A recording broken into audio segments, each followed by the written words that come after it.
All right, so what's up, guys? Welcome back. We got this going again. We're gonna be going on here quick. I'm gonna stitch up a YouTube.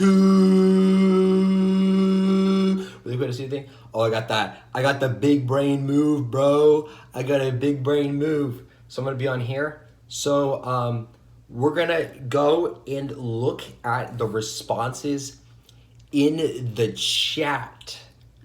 First question on here from neurobiology.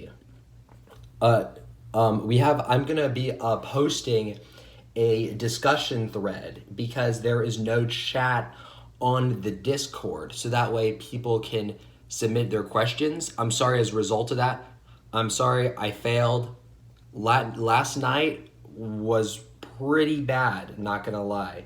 But I'm gonna post a discussion thread for all. Any of you guys have any questions and answers we can share for the chat. So anything you guys have for the chat, I can be able to answer your questions. I'm gonna try to write down all your great questions and address them in the chat.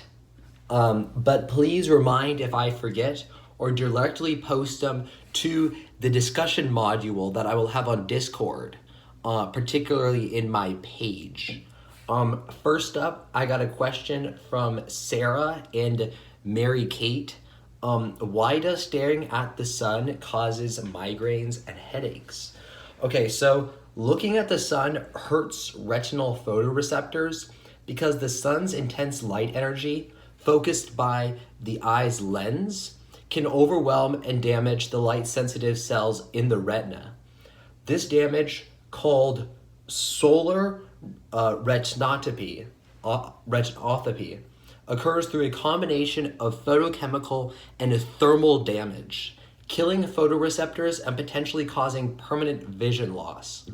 Because the retina lacks pain receptors, this damage occurs without immediate pain, and symptoms like blurry vision or a blind spot may not appear until hours or even the next day.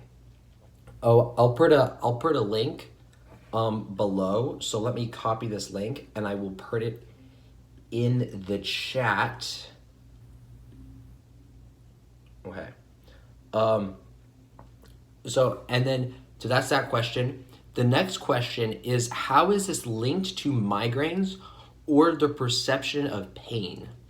So looking at the sun can trigger migraines due to a hyper-responsive neural pathway linking the eye's photoreceptors to the brain's pain centers, particularly the trigeminal nerve, which is cranial nerve number 5. Now I'm going to go through the list. We got olfactory, optic, ocular, motor, trochlear, trigeminal. Trigeminal is cranial nerve number 5. Abducent, facial nerve, vestibulococcular, glasiopharyngeal, vagus, which is the only one that connects to the GI tract, is vagus nerve. And then we have the spinal accessory, and then hypoglossal is 12. So in this case, trigeminal would be cranial nerve number 5, which is responsible for migraine pain. Light exposure can activate these IPRGCs. This idea is in this trigeminal nerve, photoreceptors that was not covered in death is these intrinsically photosensitive, it's my tooth, I'm sorry. Photosensitive, is the teeth. Photosensitive retinal ganglion cells, IPRGCs, which contained melanopsin and also involved in circadian rhythm. They send signals that can be transmitted to the trigeminal system, which is responsible for migraine pain.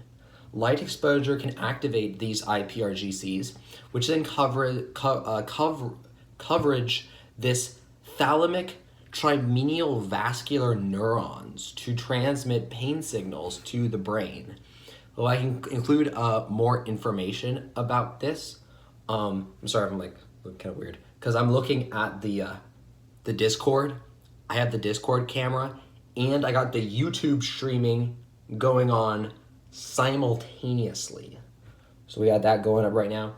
A neural mechanism for exacerbation of headache by light. I'll try to give you guys like a rundown of what it's like. So the perception of migraine headache, which is mediated by nociceptive signals transmitted from the cranial dura mater to the brain. So this dura mater is the protective layer on the within the dura. You have the dura, arachnoid, and pia mater, which then regulates the mediation of CSF from the lateral aperture to the choroid plexus, and then it can drain through the cerebral peduncle and enter through the spinal nerve. And so, if you have your spinal nerve is impaired because of your retinal emplastic, or there's a defective developmental abnormality that gets highlighted, in which case your cerebral peduncle does not properly drain CSF to your spinal nerve. It's a spina bifida. That's right. Spina like spine, and bifida like I'm biffing. So spina bifida results in a possible extreme inflammation in your brain because it has no way of draining through your cerebral peduncle and your fourth lateral ventricle and your black substantia nigra, because it has no way to pass off. So as a result of this, you have extreme vasoconstriction of your spinal nerve, and your CSF has nowhere to drain, which means that you might need people with spina bifida can have a shunt inputted. It's essentially like the shunt gets, there's surgery. It's a spinal nerve surgery, and the shunt gets put into your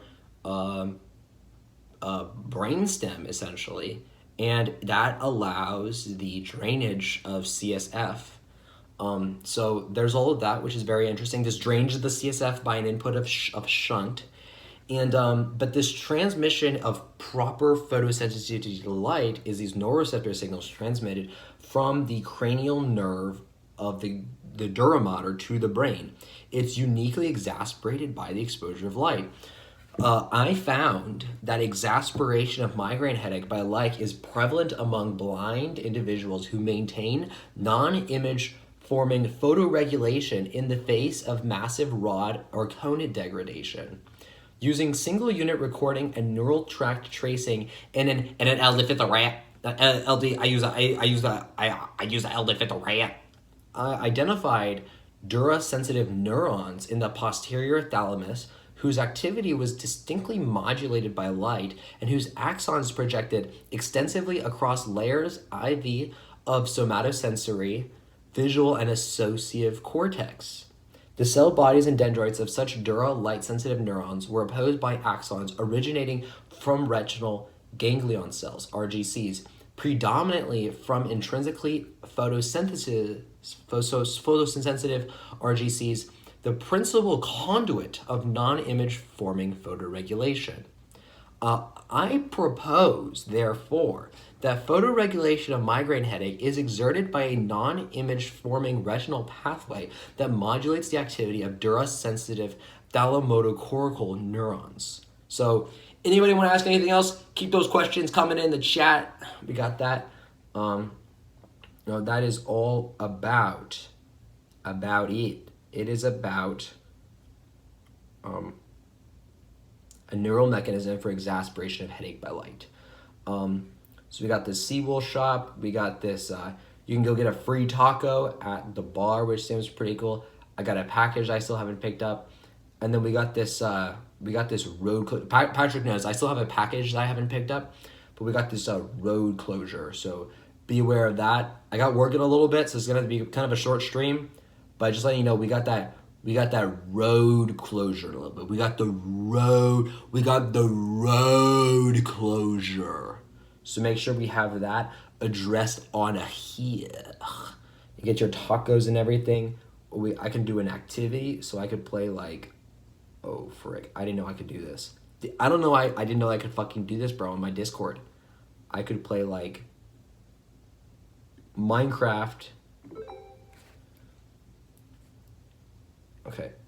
I can play Minecraft. Let's go. Let's do Minecraft. I'm doing Minecraft, boys. I'm doing Minecraft. I'm doing Minecraft, boys. Ooh, oh my god. Okay, how do I do this? WSD. How do I move this around? What the fuck? Oh, here we go. Can I get this guy? How do I open my inventory? How do I open my inventory? What the fuck? What the fuck? What the fuck?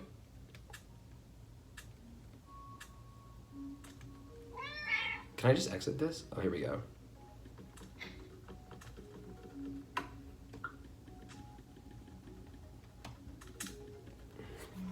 Boys! I'm playing Minecraft.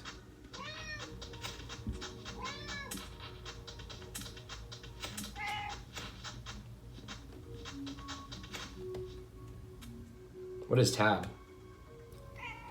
Oh, what the fuck? Can I make this?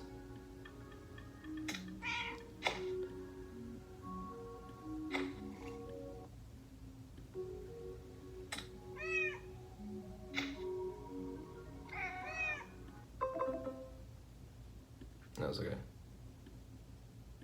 Sure, whatever. Done. Let's do an activity. Let's do another one.